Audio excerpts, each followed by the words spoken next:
feel like a little nervous because you all have the experience and the wealth of wisdom here. And I'm just going to share a few things today from my research and from my experience parenting and being involved with Chris, my son, who sends his greeting, by the way. He's not texting me at the moment, so. And I'm passionate about this work, and it's been such a joy to get to know the members of the Bridge team and Bren's amazing charisma and work here. So thank you for the invitation, and thank you for the work that you do and you're involved with. And it's really the kind of work that touches my heart. And the metaphor of bridge is something that really, the more I thought about it and thinking about what I'd like to share with you today, the more I thought, it's perfect. What do bridges do? Bridges build connections. Bridges build connections. But more than just linking points otherwise separated, bridges make possible the interplay, traveling back and forth between what might otherwise not be connected. Allows two-way traffic, not just one way, moving beyond perhaps older models of care, giving, and charity, which are more paternalistic in their attitudes and don't really build relationships of reciprocity and mutuality. The idea of a bridge, the more I thought about it, is perfect for the kind of topic that I like to talk about in relation to music, because I'm also a musician and I've been looking for ways to link the various things in my own experience, and music has helped me open my own vision with caring with my son Chris. So first of all, that was fabulous music we heard at lunch. Yeah. So George Fremont, I don't know where George is, but awesome, thank you. In fact, there's some illustrations I'd like to make later in a few seconds here that were perfectly exemplified in today. So thank you for that great working hymns and playing jazz, perfect. So bridge building, I mean, bridging the old and the new, bridging traditional hymns and opening up them in new ways through jazz is one option. But bridges do something that is really important because the experience of disability and those often aligned with the lives of those with disabilities as caregivers and receivers like myself, the experience of isolation is predominant. The experience of feeling lonely. My son, I talked with him about some of the things I'd like to share, and he gave me permission to share his own experience a little bit and how isolated he is and how making friends and building relationships for him is really difficult. So bridges of relational connection are really important. And this ministry, this about building bridges, is opening those kinds of connections. And there are two things that are problems there. One that bridges do is go over something, go over an impasse that otherwise would make connection difficult. Perhaps it's a river, perhaps it's attitudes and perceptions of disability that have been harmful and have been damaging for the lives of those who live with disabilities, who experience non-recognition perhaps and exclusion. So bridging moves past some of those attitudes. Some of them are misunderstandings even based in Christian ideas, that disability is a curse somehow, or a moral lesson to help others learn charity, which end up being paternalistic and harmful for those who live with disabilities. So non-recognition is one problem which building a bridge over moves past and moves towards connection. The other issue is misrecognition, which isn't so much non-recognition, but a recognition of a harmful kind. Like disability is something gone wrong with the body, and it needs fixing, or curing, or healing.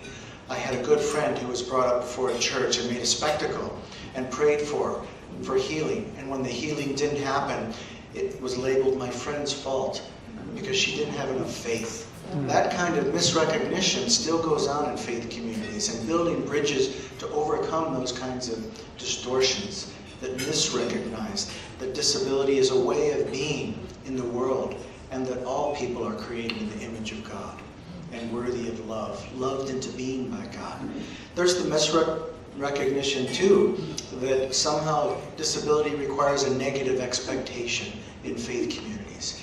So somehow there's just needs and flaws that are resource drains for churches that make it difficult for churches to then change attitudes that build bridges towards becoming welcoming.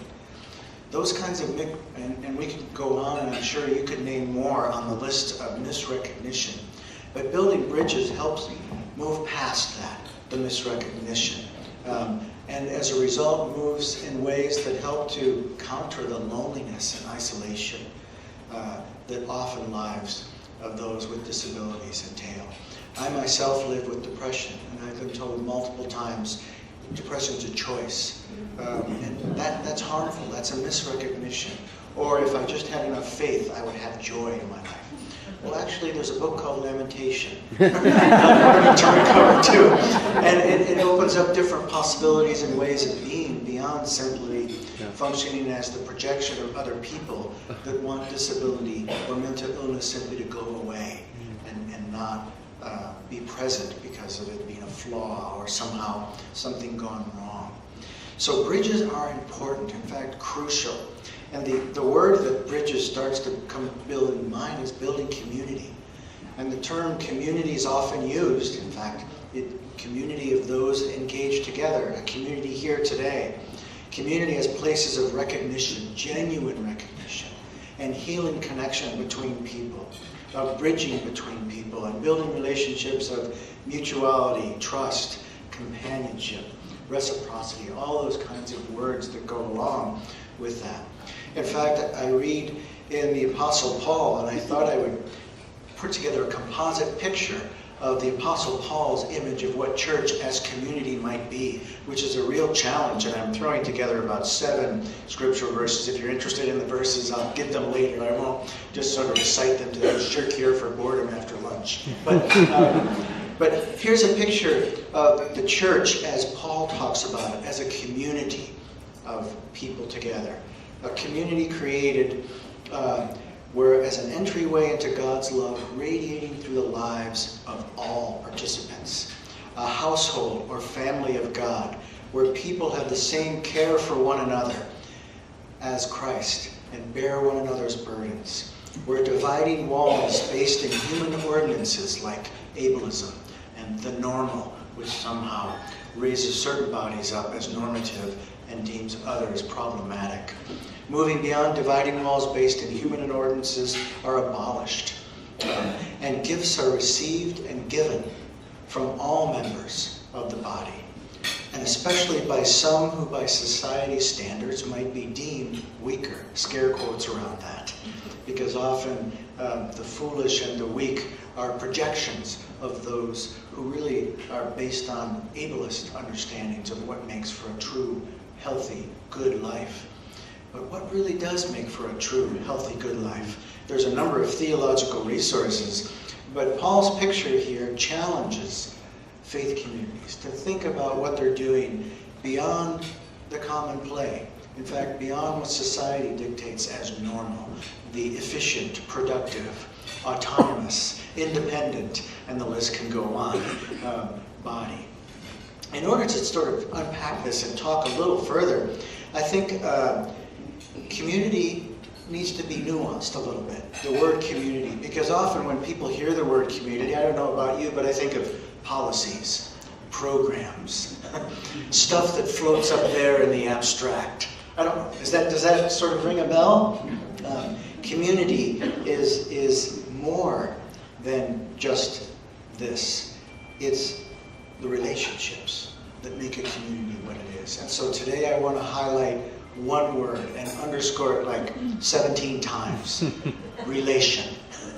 Relations of mutuality and gift giving and receiving by all people who are endowed by God the Creator with gifts to offer and to receive.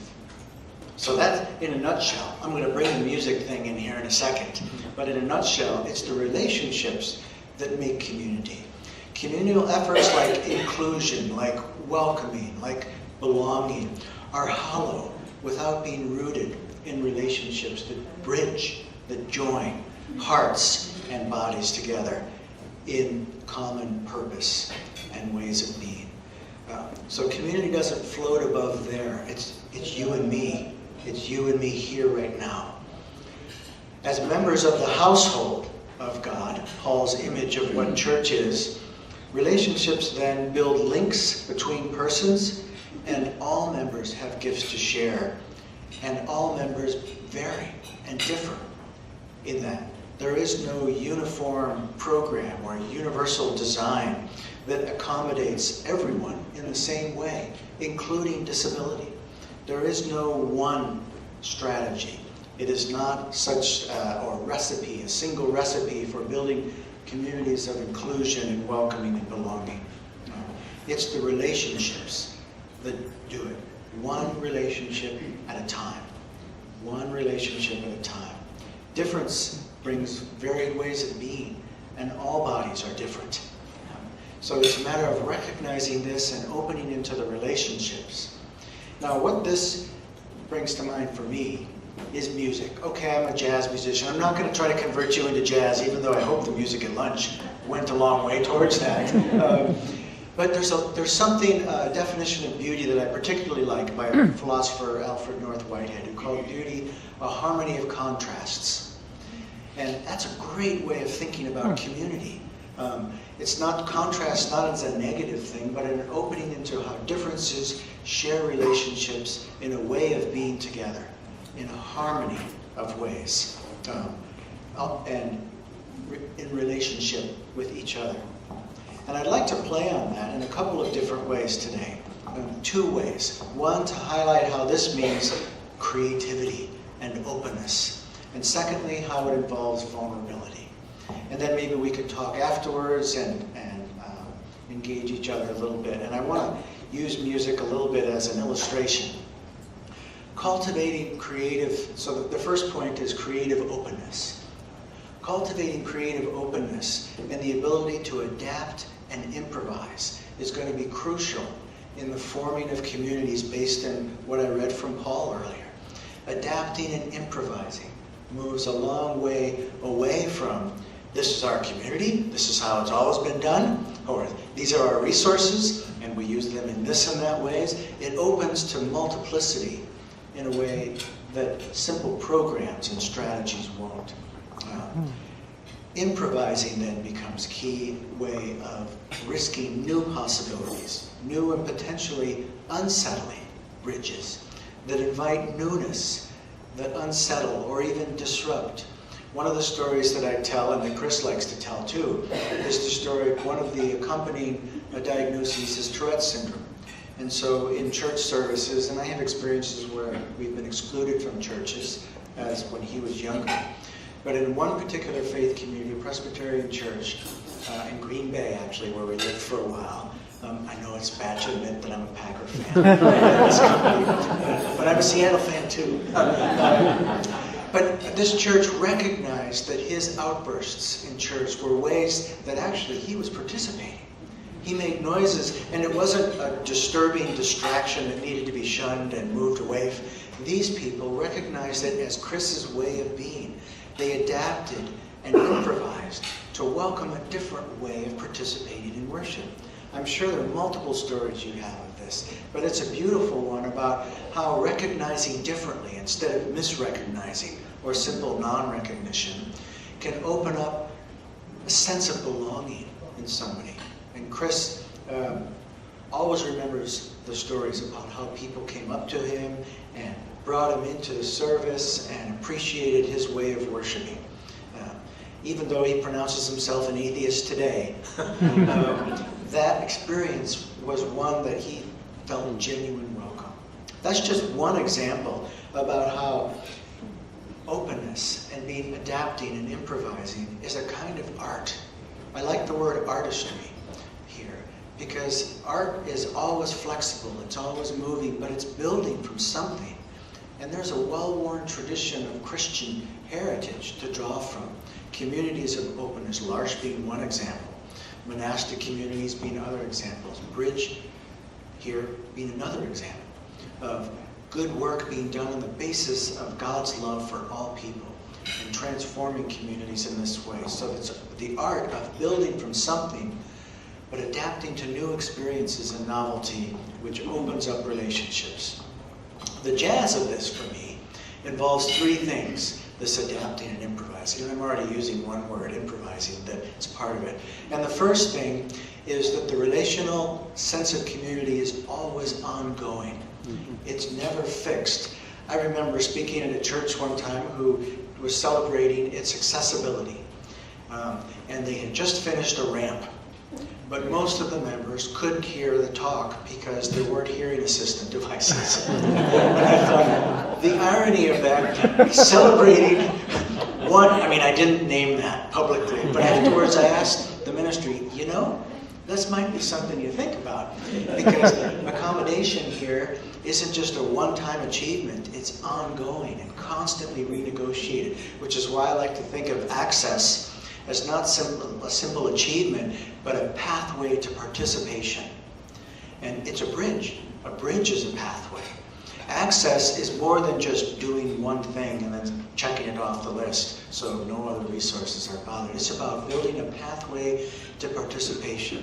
And accommodation then makes that participation possible by providing resources to nourish that and to cultivate the possibility of participation. And belonging is the result.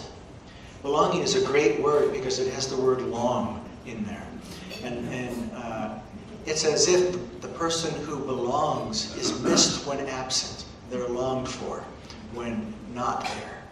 That's what genuine belonging is. A person becomes such a part of participating, not just being there and being present, but participating as they choose to do so, that they're missed when absent.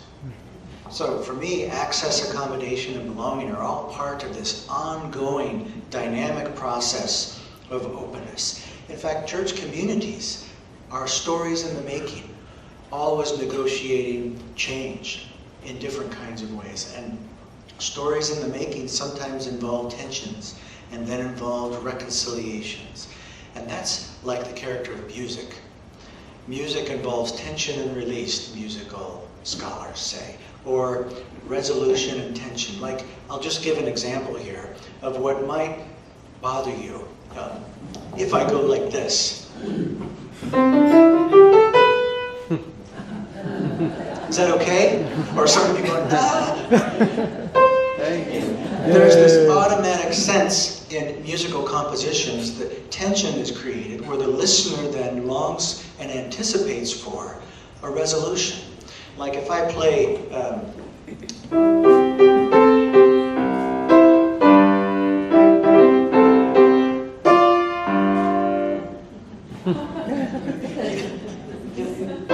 okay, I'll play it. It's poorly played, but you get the point that music is all about anticipation, and resurrection faith is that. The openness towards the future of promise that no past holds captive, that there's a promise and possibility that opens faith communities as stories moving forward, tensions and release, but always moving forward in the hope of God's kingdom to come, God's universal family in the future. And so the story of each congregation plays that out. I like to think of it musically, in a harmony of contrast where tension and release play out, but it's a composing of a song. Many different parts and voices moving together. Not simply a series of things checked off, but an ongoing way of relationship between the notes, between the people of the community. That's a way, for me at least, where the openness and the ongoingness of access, accommodation, and belonging is one phenomenon to move forward. The second way here that moves there is what I like to call responsive. Responsive. I'm a jazz musician. I think that maybe George can relate to this, but jazz music is built on an African-American heritage that goes back to Africa, call and response, where a leader leads, but the response of the people then builds the ritual. So it's an ongoing conversation of back and forth. Jazz music builds this up. The spirituals are based in this. And jazz refines it in the sense of, I'll use the example of a jazz trio, where each member plays something, but there's a common sense of responding to each other, call and response, attentiveness, being with, openness to each other, are all part of the virtues of the jazz musician, if I dare say virtue, in the context of that. Without that, without being responsive to one another, the music falls flat. One member's voice becomes too large and takes over, or the music falls into disarray because the collective synergy between the musicians involved in the performance doesn't happen. I mean, there are ways that call and response in some sense doesn't happen. But I like to think of responsiveness in terms of my relationship with my son and as a model for faith communities, welcoming people with disabilities and opening up themselves to become belonging. And I'll just give an example where I wasn't responsive to my son and his story.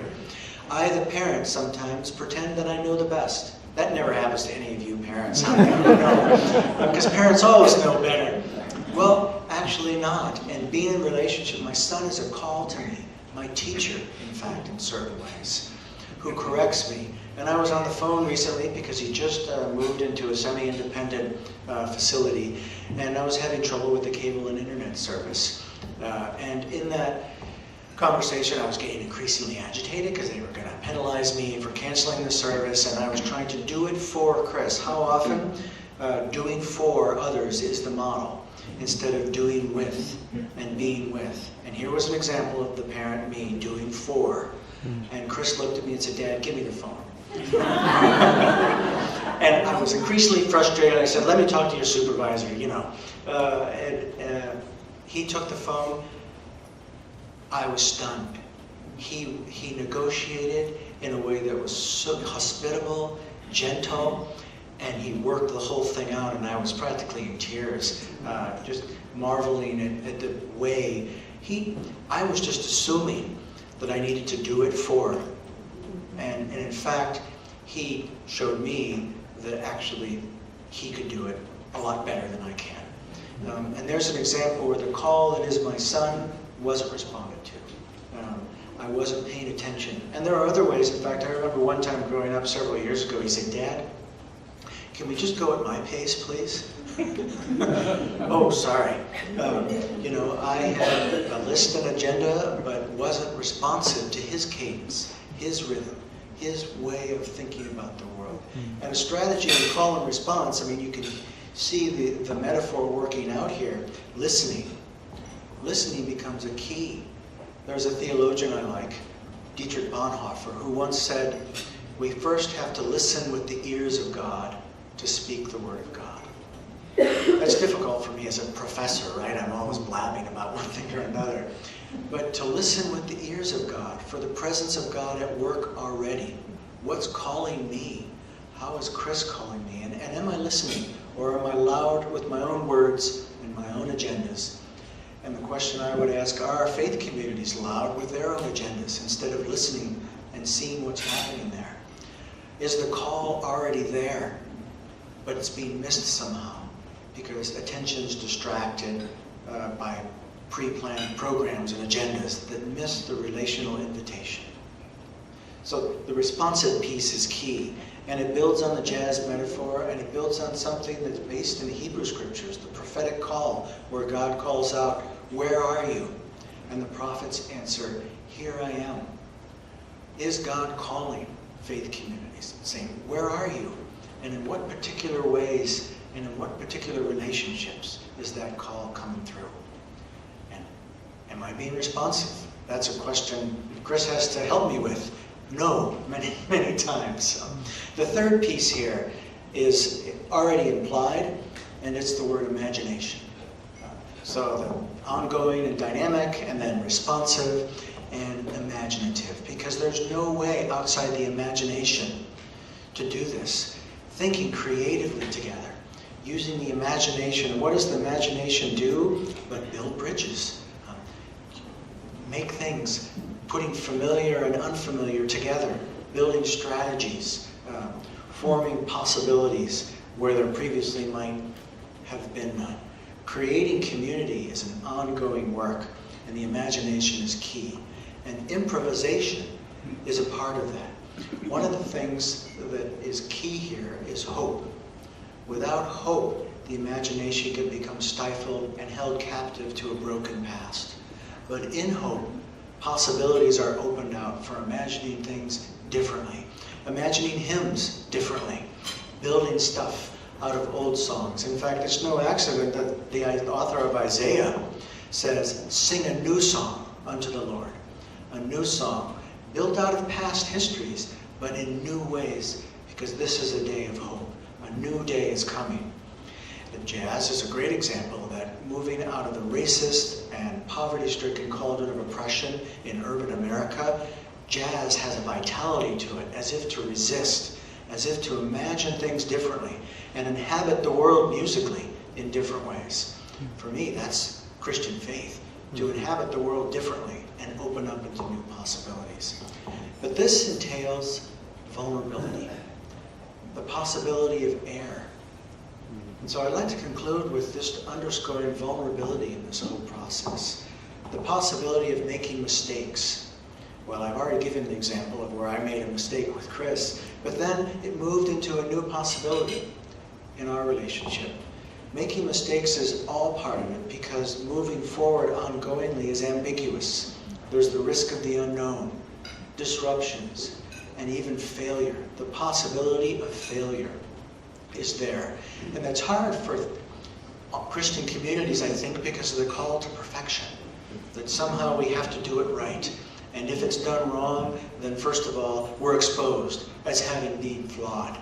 So there's, and I think many communities, at least that I've journeyed with and come in to speak with, that's the serious impediment to building ministries with people with disabilities, is the fear of failing, of not knowing what to do, of getting into it and not having the resources.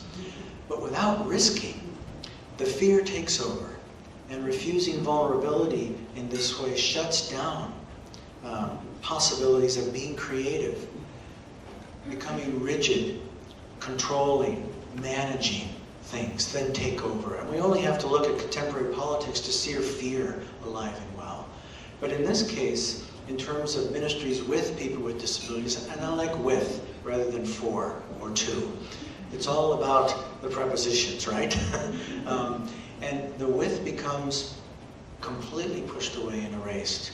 And the danger is shutting down the creative process because of a fear of being vulnerable. But vulnerable creatures are the creatures open to God's wisdom and to the Spirit working. Becoming controlling is actually a way to shut down the Spirit's work.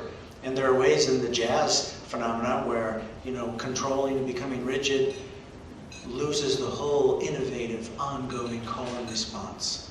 So using that as a kind of metaphor, being vulnerable involves humility. It involves letting go of pretense. It involves openness to letting others teach in certain kinds of ways. My son, moving beyond misrecognition and holding space in humility, taking time, being willing to be transformed with another.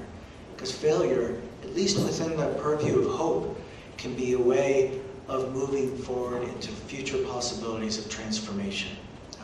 It's important here because healing connection is what the church is about, where vulnerable relations of gift giving and receiving happen in abundance.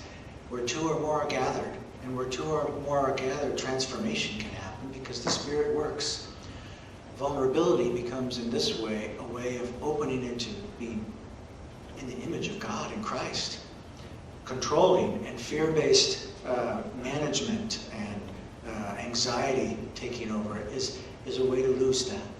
I've learned this in my life with Chris, and I've learned this as a musician, and I think there's a certain kind of wisdom in what I call a spirituality of attentiveness, where the attentiveness to another opens to another's way of being and another's possibility. And Jean Vanier is Becoming Human. If you want to read this, forget Vulnerable Communion, my book. Jean Vanier, no, I'm teasing it. Please read it and email me if you have questions. But it's this idea, and I took the notion of vulnerability from Jean, because L'Arche is all about living together in mutual vulnerability. And that mutuality can't happen if vulnerability isn't allowed to run in its freedom. And so as I think about healing connection, the possibility of interruption and failure always looms large. In fact, I would ask the question in finishing up, where are fears of failure happening in your ministries with people with disabilities? And sometimes those are the windows into possibility, the interruptions that might be scary on the one hand. And I'll just close with a story, because speaking of failure and mistakes, one of my favorite piano players, Herbie Hancock, have you heard of Miles Davis? Well, he tells a story in his book, Possibilities. It's also on YouTube if you want to look it up. He tells the story of playing with Miles Davis one night, and as he puts it, the music was cooking. Everybody's in tune with one another, that call and responsiveness was happening. Things were dynamic. And Herbie looks down at his hands, because at one moment there was this clunker of a mistake. Wrong chord, wrong place. It was clearly wrong. And Herbie just sort of cringes at the piano. And I think I'm telling the story right. I'm adding my own little flair here. But he cringes at the piano and looks up, thinking that Miles would give him a scornful look. And actually, Miles played a note that made his wrong chord right. Miles responded and made music out of the harmony of contrasts. Improvising together, adapting and improvising. One teacher of mine once told me there's no wrong note, just wrong resolutions. So that would be my question. And I want to give a musical example, and then I don't know if there's time for any questions. We may be. But the sense of where are the wrong notes happening? And sometimes I'll give the example of my, thinking that I know better with my son, who actually then corrects me. My wrong note became a possibility in our relationship. Or let's think of the music here. Sometimes there's notes like, I'll just play, okay, ouch to our ears, right?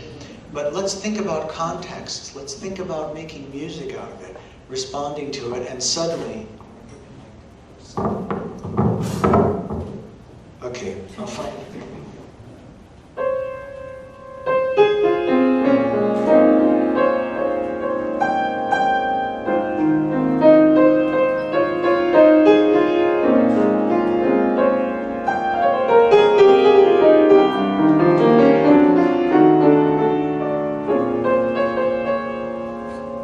So it becomes a way of thinking, I know the theory, so I'm able to turn those wrong notes into possibilities.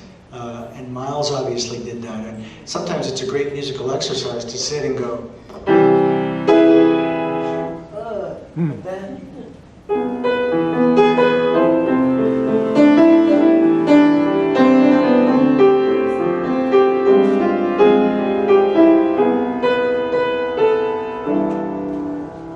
so you can turn what sounds like dissonance into possibilities. And so that would be my concluding question, is the openness to mistakes. There's no wrong notes, just wrong resolutions. How might that apply in your faith communities? To build bridges of connection for two-way interchange, building ministries with people with disabilities, moving together in a cadence where each responds collectively to one another, where all give gifts and receive gifts. Would that day come? To me, that's the reign of God to come. Glory be to God. Amen. Thank you.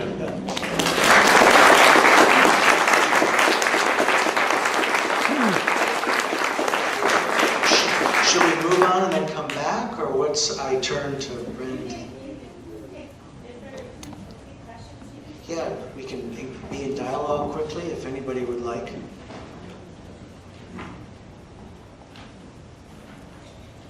Or did the dissonance so jar your ears that I can come back? It's not a question. I just want to say I really appreciate what you do with your son. My brother is very much the same way. He's in a care home. And I'll call him and I'll see if there's anything he needs. And I'll say, sis, shut up. I've got this. I'm going to call mom. And then he hangs up on me. And so I just wanted to thank you for sharing that. It really touched me. Well, I'm with you. Sibling with disabilities, and sometimes he says, "Sis, shut up," and then hangs up the phone. It's just in case you couldn't hear. But yeah, that's my experience. And in a certain way, I don't want to romanticize the sense that Chris is my teacher. Sometimes people say, "Oh, autism must be such a blessing for him. He's so close to God." And I feel like, no, that's more about you than Chris. It's more about how you having to gloss disability to make meaning for you. Are you really paying attention to the gifts Chris offers there? And so when I say Chris is my teacher, I really mean that in a non-sentimental way. I mean that in a certain way, it's a relationship of gift giving and receiving, and sometimes I have to be told, "You're really wrong, Dad." Anyways, yeah, anybody else want to? Yeah. As a former teacher of regular ed and special ed, yet when you spoke about the fear of failure, I think that for many classes, not all teachers, but many classes, what they bring everybody up in, because the fear of failure in that. The teacher says, "Who's got the right answer?" They call on him, somebody doesn't get it right. And that interaction, I don't care who else. And so it becomes, you need to prove you're smart and you've got the right answer. Otherwise, you're less than what you need to be and you fail. And in the classes that I worked at, I told the kids in the beginning, that's kindergarten to 12th grade, doesn't matter what grade, that this year, if people raise their hand, I'm going to ask you for part of an answer. Part of an answer. You might have the full answer, it doesn't matter. Part. Nice. And then we can go further than that. But if you have something that is not part of it, nobody raises their hand when I say, "That's not what I'm looking for." Now, what I'm looking for is the same thing as your law. And then, my job is to work with that student to figure out in my head how she or he got there, which shows he's smart or she's smart. There's thought to it. And in many cases, after we figure that out, and in front of his peers or her peers, he now looks intelligent, which he is. And then to say, "What's your second best guess?" And a lot of times, their second best guess is spot on. So I think we do to a lot of children this whole fear of it. So when you put fear in kids, they aren't okay about who they are, and they aren't going to be okay about something they can see visually that. Yeah. Yeah, and it's a culture of shame that's produced, and it's endemic. Thank you for sharing that. Could you hear okay? Okay. Yeah, thank you. Other thoughts, or should we? Maybe one more thought and then move on? Okay. Or a question? Yeah. I'm intrigued by how you handled what you said, that your son calls himself an atheist right now, and that sounded very lighthearted to you. Was that a journey that you've gone through, or how do you? Yeah, and part of it, it's his individuation from me. We're pretty close. And he's deeply spiritual, and he tells me at times he knows there's a creator. And it's me giving him space to be who he is. And so I mean, I'm a theologian, right? I got proofs for God. I got all this stuff lined up. No, I'm teasing, but it's hard for me because he's who he is, but in a way that's me, my journey of letting that go and even more deeply trusting God, who is at work regardless of my program. I mean, I want to be, a vessel sounds, I don't know if that's the right word, but a part of that, and in some ways he's deep. So thank you for catching that. Yeah, I don't mean that lightheartedly, but he does cite that experience as one of the places that he felt the most deep welcome, because school was awful for precisely the reasons we just heard, wrong or behavior problem, when it's actually the system that's the problem. In fact, disability is a social product of a system that only allows somebody's in. But yeah, that's part of that. I don't know if that helps or, okay. Okay, well, I would love to talk with you, so I'll be around and have an email and a cell phone, but we can talk more. So